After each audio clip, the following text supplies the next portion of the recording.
মানুষের মৃত্যুর পরে তার শেষ ঠিকানা হয় কবর। আজ আমরা রয়েছি রাজবাড়ী পৌরসভার ১ নম্বর যে কবরস্থান রয়েছে সেই কবরস্থানটিতে। এই কবরস্থানটিতে শত শত মানুষের মৃত্যুর পরে তাদেরকে এখানে দাফন করা হয়েছে। আমরা দেখেছি যে এই কবরস্থানটি কিন্তু ময়লায়, ঘাসে এবং জঙ্গল হয়ে যেটি ময়লার ভাগাড়ে পরিণত হয়েছে। এই কাজটিকে পরিষ্কার করার জন্য কেউ কিন্তু এগিয়ে আসেনি। অবশেষে রাজবাড়ী জেলা ছাত্রদলের আহ্বায়ক আরিফুল ইসলাম রোমানের উদ্যোগে তাকে সহযোগিতা করছেন এই এলাকার যারা স্বেচ্ছাসেবী রয়েছে, যারা মুরব্বী রয়েছে তারা। আমরা আজকে সকাল থেকে দেখছি এই কবরস্থানটিকে কিন্তু স্বেচ্ছাশ্রমে নিজেদের উদ্যোগ নিয়েই কিন্তু পরিষ্কার পরিচ্ছন্নতা করা হচ্ছে। আমরা যদি আপনাদেরকে একটু দেখানোর চেষ্টা করি, এই কবরস্থানে যারা রয়েছে, মৃত্যুর পরে যারা বাসিন্দা রয়েছে তাদেরকে কিন্তু এখানে কিন্তু এই পৌরসভার যারা বাসিন্দা তাদেরকে কিন্তু এখানে দাফন করা হয়। এবং এই কবরস্থানটি দিনের পর দিন এভাবে অবহেলিতভাবে পড়ে থাকলেও কেউ কিন্তু কেন উদ্যোগ নেয়নি। বিগত দিনেও আমরা দেখেছি রাজবাড়ী পৌরসভার যারা নির্বাচিত মেয়র হয়েছে তারাও কিন্তু এই কবরস্থানটির উন্নয়নে তেমন কোনো ভূমিকা কিন্তু রাখেনি। তেমন কোনো উন্নয়নের ছোঁয়াও কিন্তু এই কবরস্থানটিতে লাগেনি। এলাকাবাসীর সাথেও আমরা কথা বলেছি। এলাকাবাসী কিন্তু আমাদের কাছে অভিযোগ করছিলেন যে মানুষ এতদিকে এত কাজ, এত কিছু উন্নয়ন করে, কিন্তু এই কবরস্থানটির উন্নয়নে তেমন কোনো পদক্ষেপ কেউ কিন্তু নেয়নি।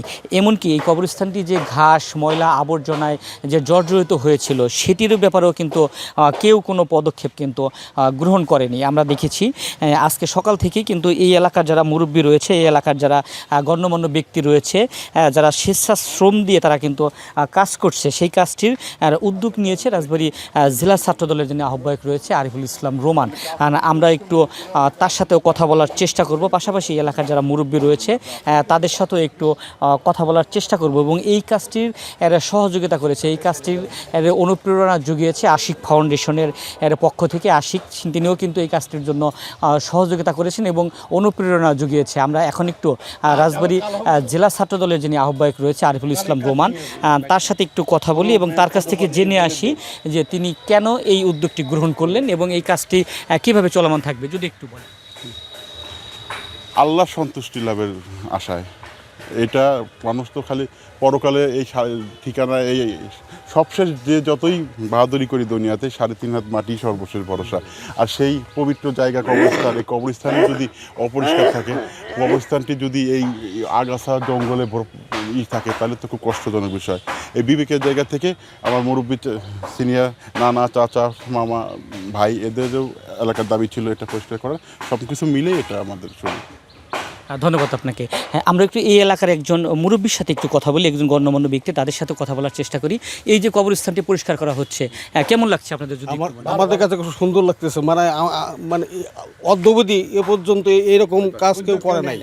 মানে পৌরসভা নির্বাচিত প্রতিনিধিরাও করে নাই।